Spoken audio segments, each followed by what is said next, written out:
अच्छा, ये बताइए, एक सवाल है जो काफी दिनों से चल रहा था, और वो ये कि खान सर आखिर हैं कौन?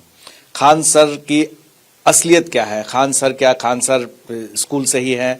कहाँ के रहने वाले हैं? कहाँ से पढ़ाई की? और इतने ही कम समय में आप इतना फेमस हो गए, इसके पीछे क्या राज है, क्या संघर्ष है?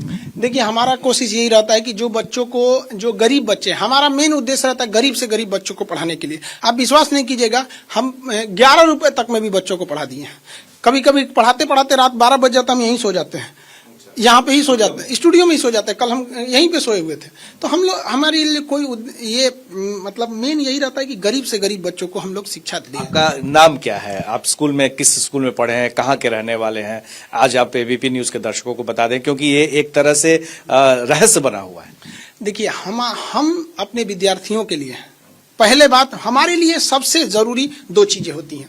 अगर हम एक व्यक्ति के तौर पे देखें तो हम इस देश के लिए हैं। तो देश के लिए मेरी एक ही पहचान कि हम इस देश के नागरिक हैं। और हमारे प्रोफेशन के हिसाब से देखेंगे तो टीचर हैं। तो हमारे लिए सबसे जरूरी स्टूडेंट है। स्टूडेंट हमें खान सर बुलाते हैं, हम उनके लिए टीचर हैं। डेट्स एनफ, बस।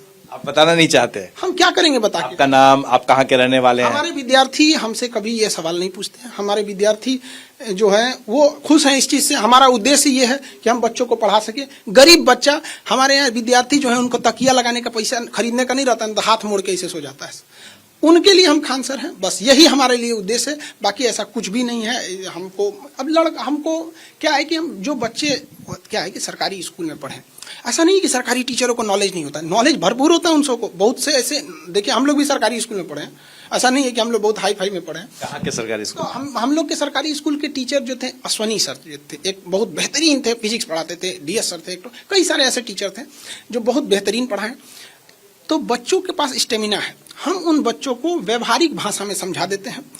बच्चों को हाई फाई जो जगह था, जो प्राइवेट स्कूल जो महंगी फीस लेते थे, वो डिजिटली समझाते थे बोर्ड वगैरह पे। हमने ये पैसा लगाया, इसी चीज को लड़कों को 150-200 में दे दिए। आज जियो के डाटा से भी सस्ता एजुकेशन हो गया है, और एजुकेशन ही इस देश को आगे बढ़ा सकता है।